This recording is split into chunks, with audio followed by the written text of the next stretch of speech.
साथियों, You thought I would be bringing cylinders here. Nice thought. Maybe next time. जी नमस्कार साथियों, आज इस विशेष पत्रकार वार्ता में आदरणीय श्री राहुल गांधी जी का और आप सबका स्वागत है। आज देश जब महंगाई के बोझ तले पिस रहा है, आज देश की गृहिणी का बजट जब बिगड़ चुका है, तो ऐसे में कुछ महत्वपूर्ण विषय लेकर आदरणीय राहुल गांधी जी आपके बीच में उपस्थित हैं। मैं उन्हें आग्रह करूंगा कि वो सीधे आपसे अपनी बात कहेंगे। आदरणीय Rahul ji. Namaskar. Thank you for coming here today.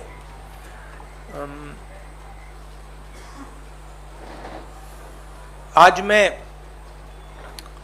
Price rise की, पेट्रोल, डीजल और गैस की कीमत के बारे में आपसे, देश की जनता से बात करना चाहता हूं।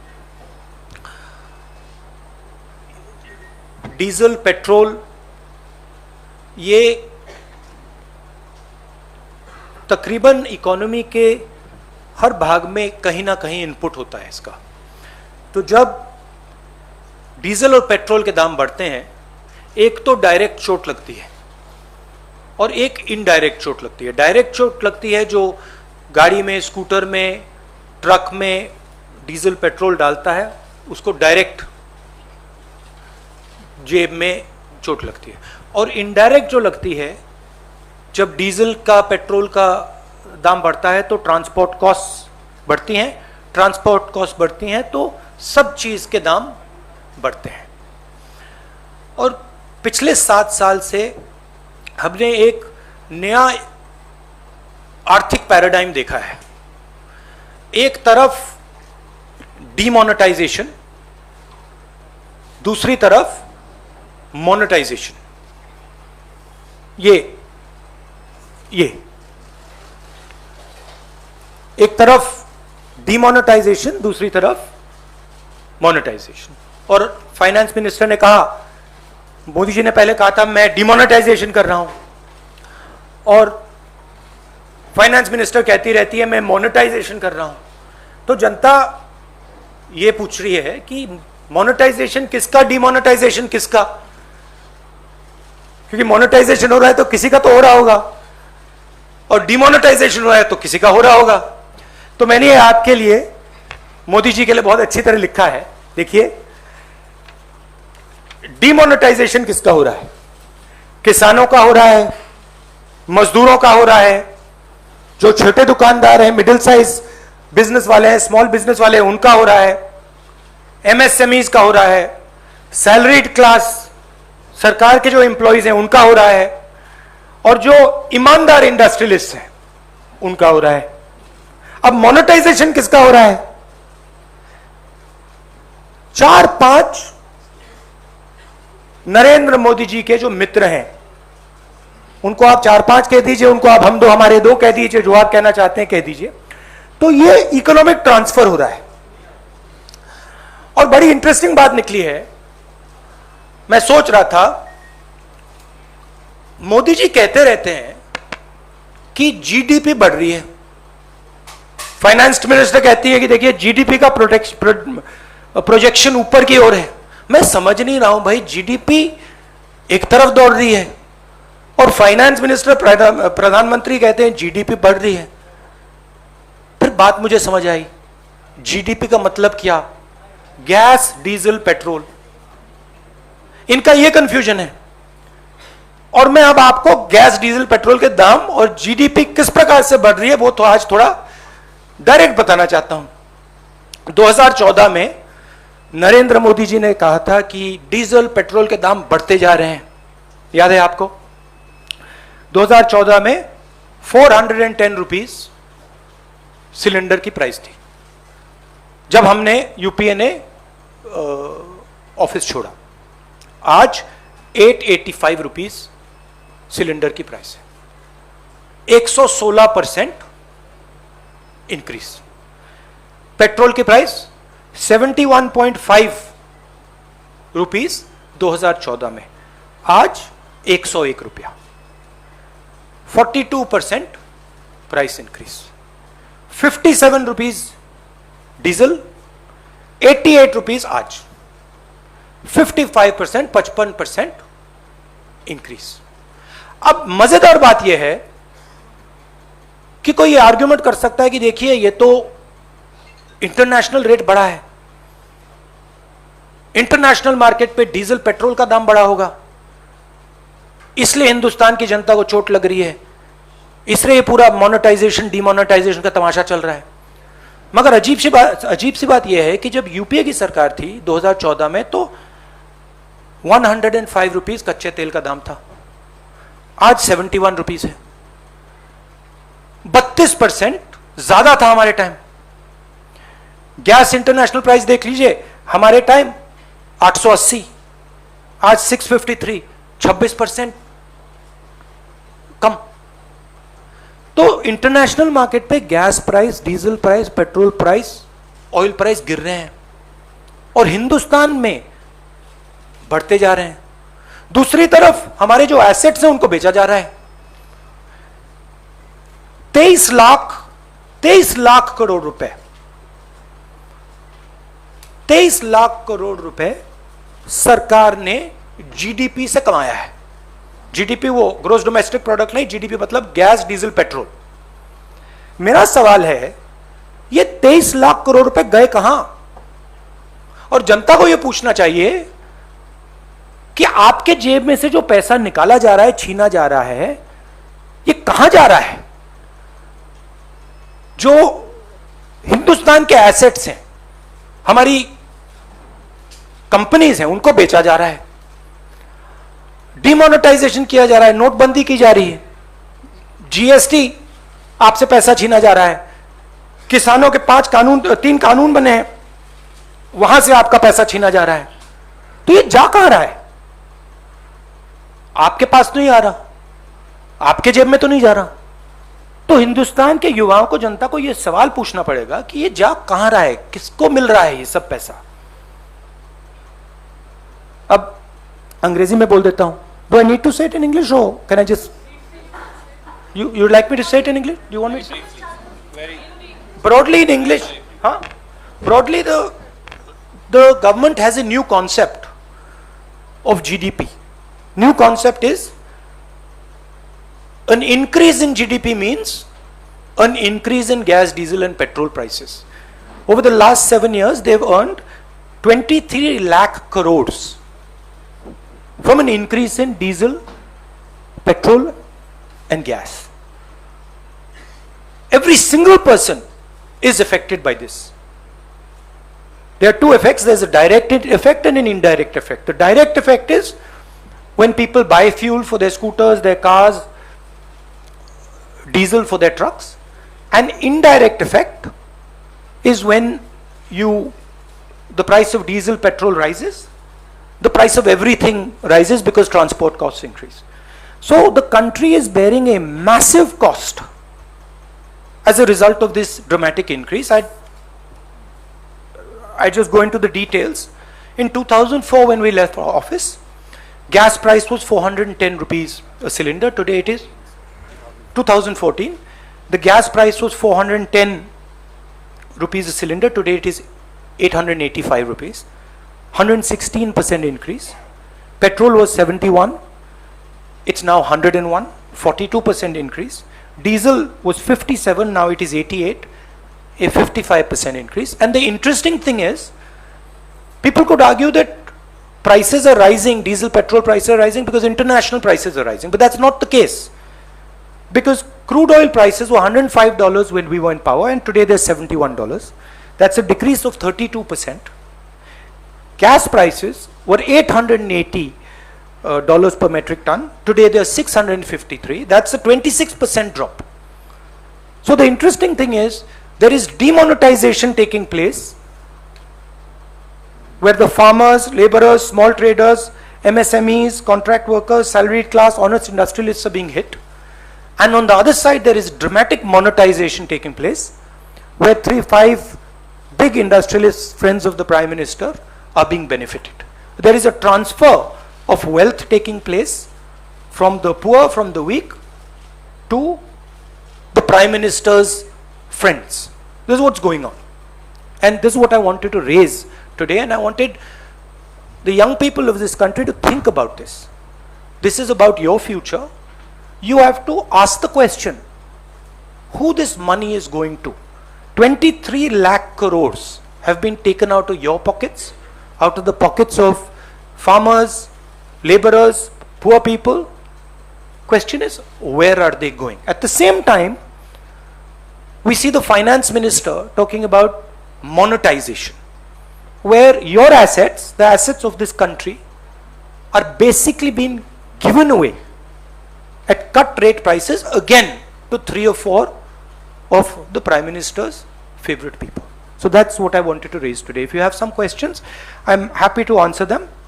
I would like to keep the focus on price rise and on diesel petrol prices. Thank you, sir. Arun will begin with you. Rahul, एक छोटा सा सवाल ये है कि आप पार्लियामेंट में भी ये मुद्दा उठाते हैं, मार्च करते हैं या वहाँ प्रेस कॉन्फ्रेंस करते हैं, आप यहाँ भी कर रहे हैं, आपकी पार्टी जनता के बीच में सड़कों पर भी जा रही है। आपको लगता है कि पब्लिक जो अफेक्टेड है वो आपके साथ है, आपके मुद्दे के साथ भी, वो भी सड़क पर आ रही, वो भी खड़ी है कि सिर्फ कांग्रेस के कार्यकर्ता ही धरना प्रदर्शन कर रहे हैं, विपक्षी कर रहा है, और अगर नहीं आ रही तो क्यों? नहीं, देखिए, गुस्सा डेवलप हो रहा है, वो तो क्लियर है। मगर दूसरी तरफ जो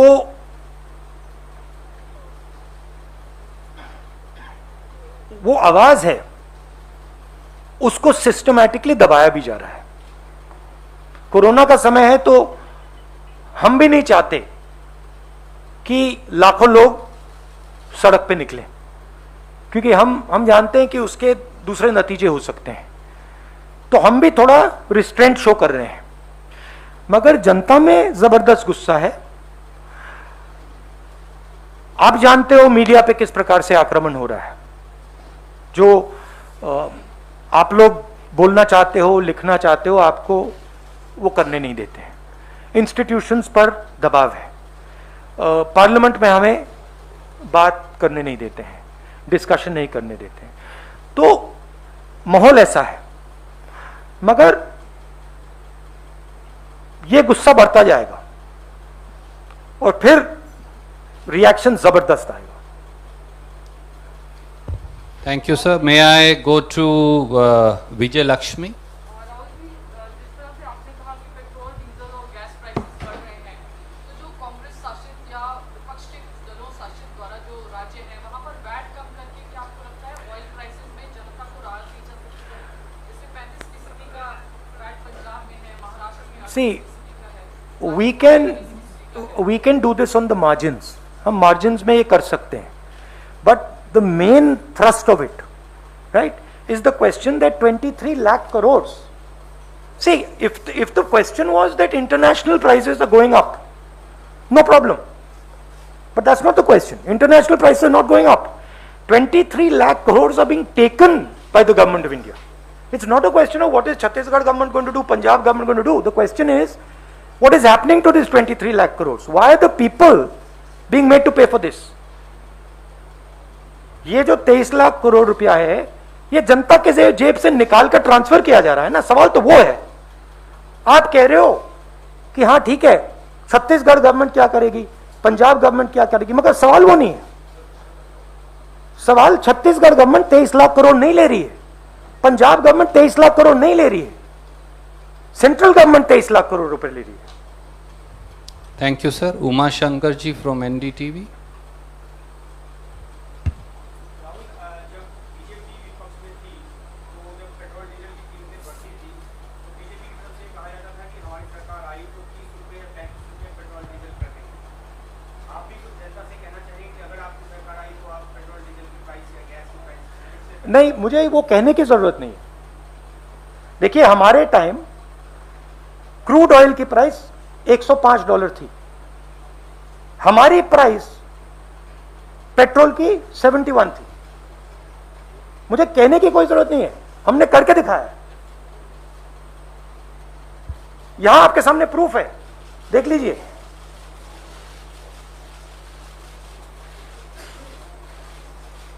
अच्छी तरह देख लीजिए। तो ये कहने की बात नहीं है, ये रिकॉर्ड है। जब ये 410 रुपए का था, नरेंद्र मोदी आगे पीछे जाते थे, कहते थे मैं इसको कम करूंगा, ये 885 हो गया है। जब ये 71 था, कहते थे मैं कम करूंगा, 101 हो गया। अरे हमारे टाइम तो 71 था। ये तो हमने करके दिखाया है। ठीक है, अगर इसकी प्राइस, अगर ऑयल की प्राइस आज 150 140 होती तो फिर वो दूसरा सवाल होता। वापस दर पे ले आए। अरे सवाल ये है कि इंटरनेशनल रेट कम हो रहा है और आप प्राइस बढ़ाते जा रहे हो। हमने $105 पे प्राइस को $71 पे मेंटेन किया था। आप $71 पे आपने प्राइस आपने 101 कर दिया है। Thank you sir. May I now ask मौसमी फ्रॉम आज तक। राहुल, जीडीपी का जिक्र आपने किया, तो जीडीपी फर्स्ट क्वार्टर के फिगर्स आए हैं, जीडीपी ग्रॉस डोमेस्टिक प्रोडक्ट जो है वो 20.1%, सॉरी, 21.1% है, which is still less than the pre-pandemic time, the first quarter in the last year. क्या आपको लगता है कि रिकवरी की तरफ है, क्योंकि कई हेडलाइंस बनी कि जीडीपी जो है ट्रैक पे आ गई है और हाउसहोल्ड बहुत बुरी तरह से इम्पैक्ट है? सी देखिए, वो साइक्लिकल प्रॉब्लम नहीं है, वो स्ट्रक्चरल प्रॉब्लम है।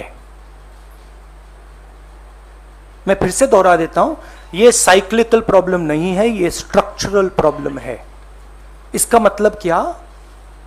बिना डायरेक्शन को चेंज किए, बिना विजन को चेंज किए, इसमें से बाहर नहीं निकला जा सकता है। एक्सेप्ट करते हैं कि 2012 में हमारी स्ट्रेटेजी तो जो 1990 से 2012 तक चली, वो 2012 में उसने चलना बंद कर दिया था।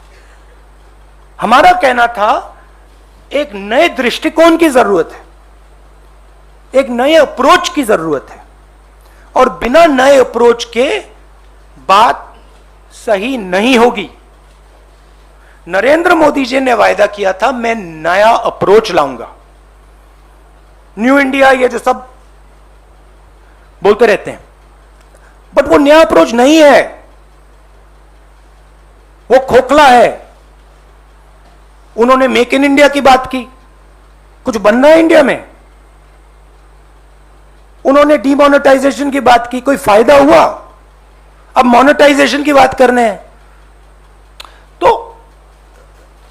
लोगों को यह समझना होगा कि अब एक नए विजन की जरूरत है, उसके बिना काम नहीं चलेगा। जितना भी आप बोलना चाहे, जितने भाषण देने चाहें आप, नहीं चलेगा। अब हम 1990s में हैं। 1990s में कैटास्ट्रॉफिक फेलियर हुआ था और उसके बाद कांग्रेस पार्टी ने देश को एक नया विजन दिया था। कहा था देखिए ये कैटास्ट्रॉफिक फेलियर हो रहा है, अब एक नए दृष्टिकोण की जरूरत है।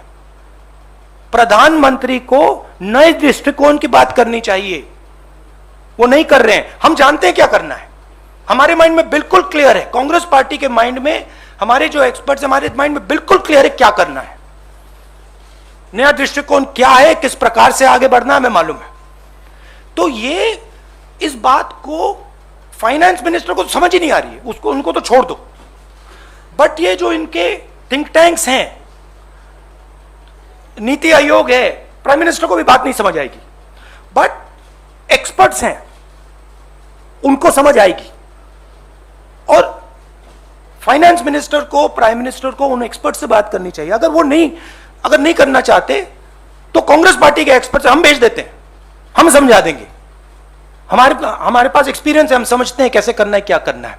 तो मेरा कहना है कैटास्ट्रॉफिक फेलियर है ये, और इसका सिम्टम जीडीपी का कोलैप्स है। आप देखिए, थोड़े डिटेल में जाता हूं। हिंदुस्तान की स्टॉक मार्केट तेजी से आगे बढ़ रही है, सब लोग देख रहे हैं, मिडिल क्लास के पैसे बन रहे हैं। आप देखिए कितनी कंपनीज ग्रो कर रही हैं। ये जो पूरा का पूरा स्टॉक मार्केट का तमाशा है, ये 50 कंपनियों का है। जो बाकी 300, 400, 500 कंपनीज हैं स्टॉक मार्केट में, उनको देखिए उनका क्या हो रहा है। वो खत्म हो रही हैं, एक के बाद एक खत्म हो रही हैं। मगर फ्यूचर वो है, अगर आपको हिंदुस्तान की इकोनॉमिक बेस बढ़ानी है तो फ्यूचर वो है जो second line, third line, fourth line में है, वो सब खत्म हो रही है। और ये जो काम हो रहा है, ये मेन 5, 6, 7 लोगों को स्ट्रेंथन करने का काम हो रहा है। ये जो लोग हैं, इनकी जगह है, बट ये हिंदुस्तान को रोजगार नहीं दे सकते। रोजगार कौन देता है? स्मॉल मीडियम बिजनेस वाले देते हैं, सेकंड लाइन वाले लोग देते हैं, थर्ड लाइन वाले लोग देते हैं, फोर्थ लाइन वाले लोग देते हैं। मोदी जी के माइंड में उनकी जगह ही नहीं है। तो मेरा कहना है कि जो आपको दिख रहा है, यह स्ट्रक्चरल फेलियर का सिम्टम है। ये स्ट्रक्चरल फेलियर के कारण ये चीजें हो रही हैं। और नरेंद्र मोदी जी अगर एक्चुअल देश के सही प्रधानमंत्री होते तो देश को कहते, देखिए मैं समझ रहा हूं कि स्ट्रक्चरल फेलियर है और मैं अब देश को एक नया दृष्टिकोण देने जा रहा हूं। और वो दृष्टिकोण बातचीत से निकलेगा, वो रेसकोर्स रोड में बैठने से नहीं निकलेगा। किसानों से जाके बात कीजिए, मजदूरों से जाके बात कीजिए, बाकी इंडस्ट्रियलिस्ट से जाके बात कीजिए, स्मॉल मीडियम बिजनेस वालों से बात कीजिए, फिर आपको देश का एक विजन निकलेगा। उसमें से, उस बातचीत में से देश का विजन निकलेगा। हमने वो बातचीत की है, हम जानते हैं करना क्या है। Thank you, sir. I'll just one second. No. Jagran, our friend. I'll come to.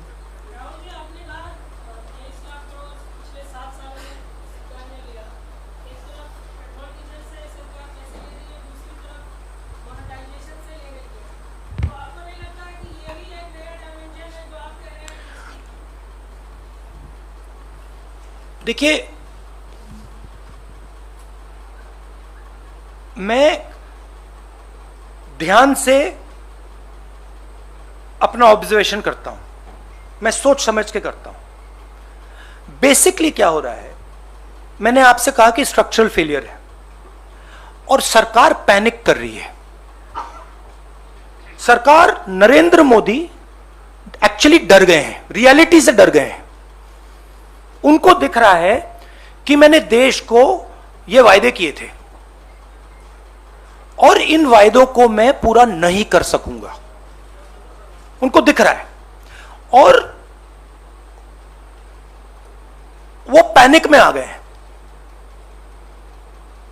अंदर डर पैदा हो गया है। और जब व्यक्ति में डर पैदा हो जाता है तो वो रिस्पॉन्ड नहीं कर सकता है। वो रियलिटी है। प्राइम मिनिस्टर, फाइनेंस मिनिस्टर, जो इनके बेसिकली जो कोर मिनिस्टर्स हैं, ये पैनिक में है।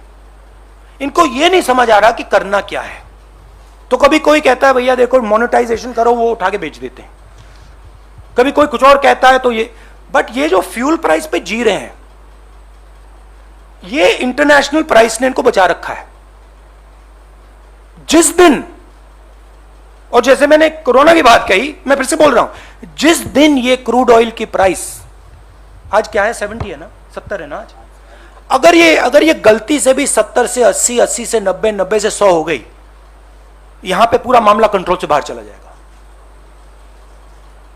तो ये देश की सिचुएशन है, ये रियलिटी है।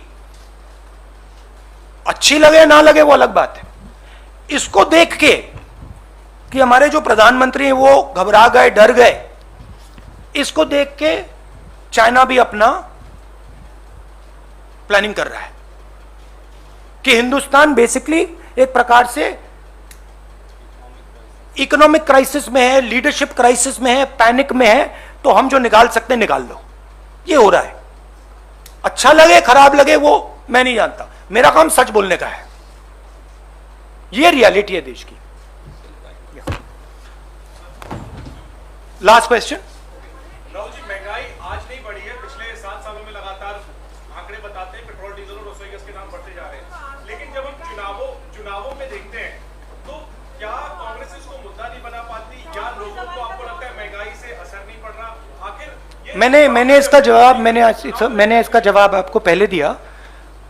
Institutional capture, gagging of the press, not allowing the true voice to come out, threats, intimidation, violence. Thank you. हाँ